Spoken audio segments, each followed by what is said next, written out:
Everybody, welcome to Jacob's Quest, and today I felt like, it feels a little bit disingenuous. I think that's the word I'm looking for. I felt a little disingenuous if I didn't at least address or make some sort of little video about everything that's going on with this. It's a ridiculous situation now. Okay, so I'm sure that if you've been anywhere on YouTube or Twitter or anywhere in the Star Wars fandom, you've inevitably heard of this situation with Star Wars Theory and Pablo Hidalgo and all of this stuff going on. And yeah, basically this is just going to be me ranting about this drama. So if you're not interested in that at all, then go ahead and click away, because this doesn't really have anything to do with Star Wars as a franchise. Go ahead. All right, so to start off with, when this whole situation broke out, and I'm assuming, by the way, that you've at least got the basics down for what happened, but I'll try to go over it.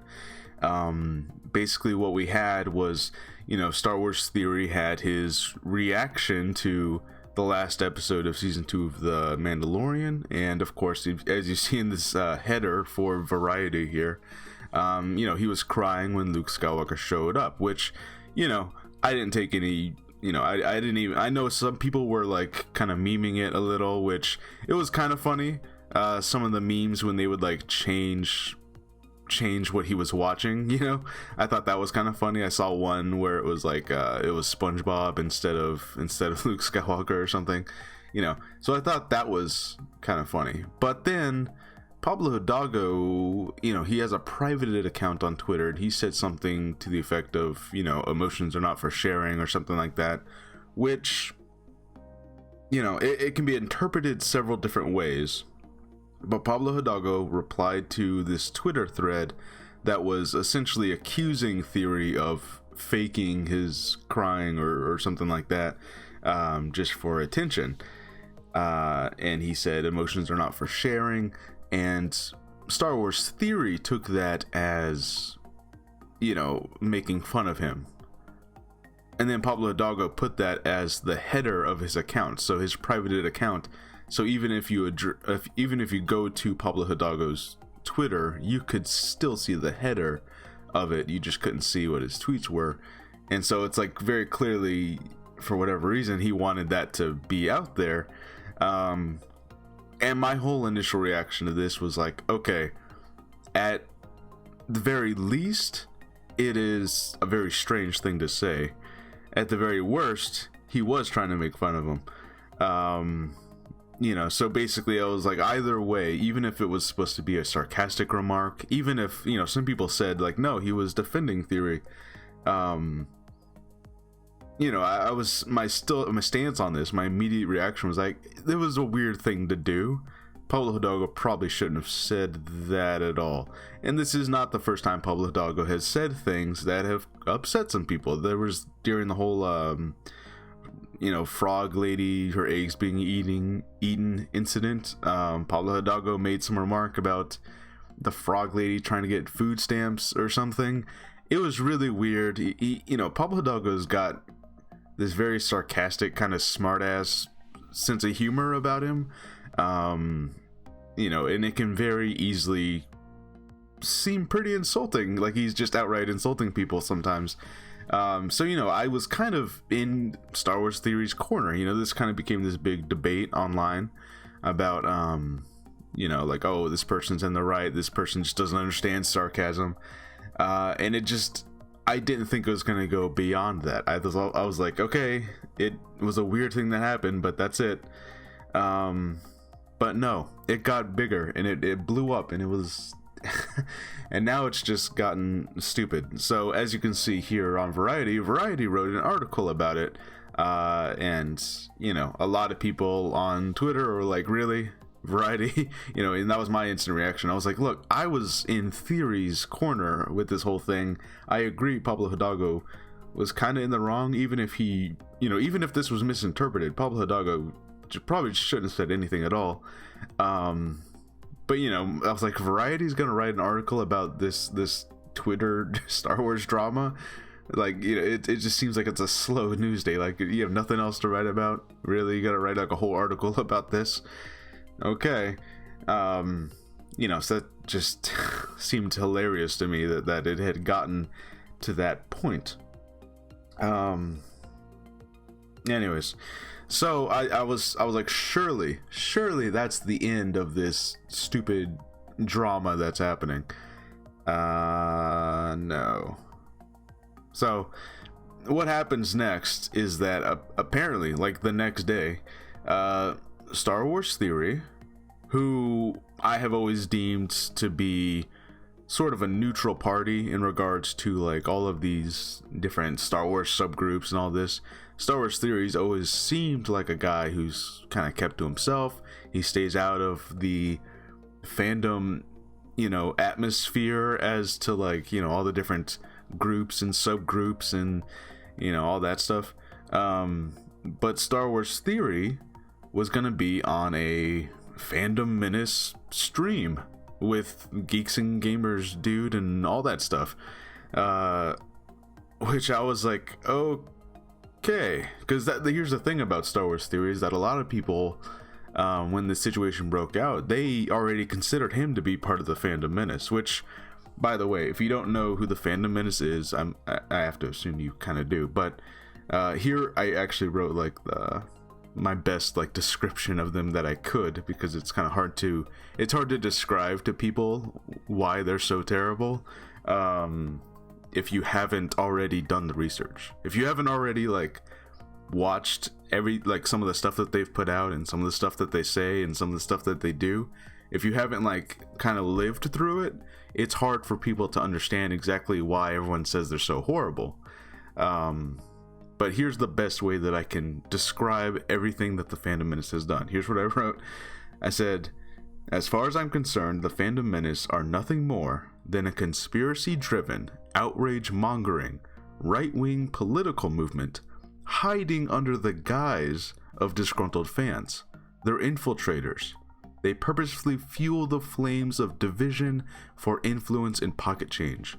You can't have both a unification of the fandom and have the Fandom Menace involved, because they're actively fighting against it. So that's the best description I have for the Fandom Menace. That's, you know, they are, especially those who spearhead the group, you know, I don't think they have like one particular leader, but they do have a group of a good like 10, 12 YouTubers who are collectively the leaders of the Fandom Menace. They're definitely like the biggest players, and it's all, you know, they infiltrated the Star Wars fandom at the moment of the most outrage, because that was essentially the fandom's biggest weak point, you know. So they infiltrated during The Last Jedi, and they kind of took advantage of all the outrage, not just monetarily, but also through influencing their whole political movement. You know, that's why you have so many Star Wars fans today who are like SJW this and SJW that. It's because they've kind of, you know, they're like, hey, you're mad about The Last Jedi?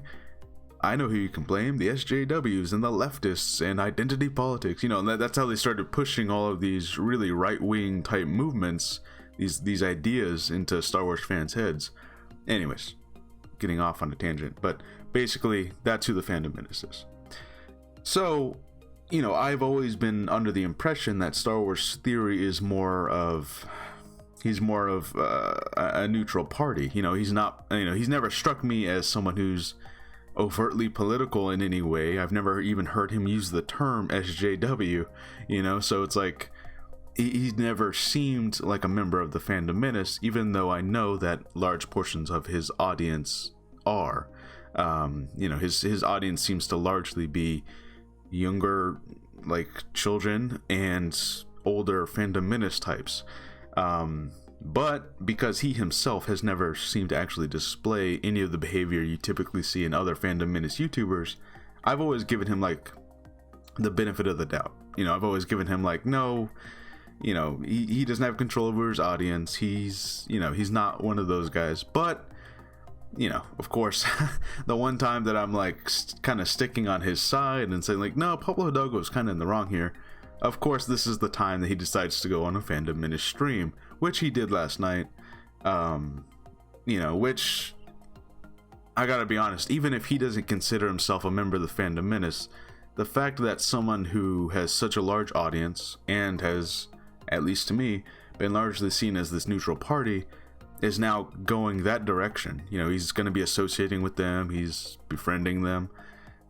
To me, that's essentially the nail in the coffin, right? Like, that's, you're not a neutral party anymore. You've effectively taken a side. And you're gonna there's gonna be like this sort of normalization of the Fandom Menace types now, which I think that's probably the worst aspect that's gonna come out of all this, is that there's gonna be some people out there saying like, whoa, no, nothing's wrong with these guys, they hang out with Star Wars Theory. It's like, no, Star Wars Theory should have hung out with those guys. But in any case, that's basically the situation we're at now. Star Wars Theory is, even if he doesn't consider himself to be a Fandom Menace guy, he effectively is, even if only in the sense that he's going to help normalize it because he's hanging out with them and a lot of people don't consider him Fandom Menace. He kind of is now. So yeah, that's really the situation. And obviously I don't know Theory personally in any capacity, so for all I know, a lot of this was an act and it was all planned and it was all like what he wanted to do the whole time. That's possible, I don't know. But yeah, that's the situation. So I'm gonna have to unsubscribe from channels and start unfollowing on accounts and whatever. But that's just how it goes, and this is not, I don't know about you guys, but this is not the first time that like a YouTuber that I followed or someone like a public figure I support has turned out to just take a sharp left turn and like do something stupid or do something that I'm like, well, now I can't agree with you because you did that. This has happened several times in the past. I don't know what it is, but there's like a wave of YouTubers at a certain point where it's like, oh, okay, that you're doing that, I guess it's over then. I guess I can't watch your content anymore. Oh well. In any case, that's the situation. That's my take on it. Star Wars Theory, whether he intended to milk it all or not, he has. And now he's effectively gone over to the Fandom Menace, even if he doesn't say he's Fandom Menace, and even if he doesn't start using like SJW, identity politics, all that stuff, he's definitely helping them, like he definitely garnered some of the Fandom Menace audience last night. So yeah, that's the situation. Oh, and also before I sign off here, there's another YouTuber that I literally watch their content like every morning, every day, like every video they put out. Den of Nerds. Josh, if I don't know, you're probably never gonna see this, but if you do, he in Theory do this what is it, Den of Theory, or it's the one where they do it together. I don't know what it's called, Den of Theory or something like that. In any case, effectively what we had was that they had mentioned on one of their live streams how they would be fine talking with the Fandom Menace or communicating with someone, and they kind of took it at this angle of, like, oh, that people have different opinions, I'm willing to talk to anybody with a different opinion as long as they're respectful, right? All this and that. The problem with that idea, the problem with trying to unify and bring people together, even the Fandom Menace, is that horrible people can still have nice manners, so this whole idea of like, oh, I'm willing to talk to anyone as long as they're not being a jerk to me personally, it's like, okay, but you can have like truly horrible people that are exactly all the isms and all the ists that they're accused of. These people really are those things. Like a lot of people online get accused of being ists and isms. The Fandom Menace really are those people. They really do exist because they're right there.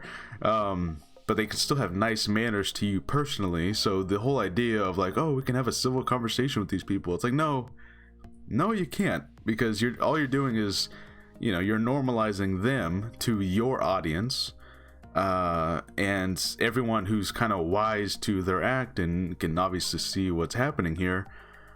You know, it's like, well, now you lost my support. So as far as like Den of Nerds, man, I don't know, man. You know, you personally did not go on a stream with them right now, but like, I gotta tell you, Josh, you're on shaky ground with me as far as like being a viewer of your channel and trying to support your content. Like, it's like, I don't know, you're leaving me really conflicted. Like, I cannot accept any sort of normalization of the fandom menace, because, you know, if the whole idea here is to bring everyone together, you have to dismantle the fandom menace. You have to reject, specifically, especially the people who spearhead the group, those handful of YouTubers who are effectively the collective head of it. You have to reject those people entirely, because they are the ones who will instigate. They are the ones who will divide. That's their whole job. That's why they make money. So, anyways, you know, it's just this, you know, we're literally like on the last day of 2020, and I'm just at this situation where it's like, oh man, these YouTubers that I watched and people I tried to publicly support are making some pretty shitty moves now, and I'm having to like walk back that support I had, and that feels shitty, because it's like, man, I tried to do the right thing here, but then you had to go and do this other thing. Anyways, that's the situation. It kind of sucks, but you know what? For 2020 to end with this, I don't know, attempted revival or whatever of the fandom menace seems appropriate for everything else that's happened this year. Why not, right? In any case, at the end of the day, you know, none of this really has to mean anything. You can block everyone on Twitter, and you can just stop watching certain videos and then move on with your life. That's really the situation here. All right, so let me know what you guys think. Let me know what you've seen of this situation. Yeah. I don't know what's gonna happen next. I can't, look, I'm gonna say this now, I can't imagine it escalates any further, but you know, let me knock on wood. That wasn't wood, but in any case, we'll see what happens. All right, I'll see you guys on the next video. Bye.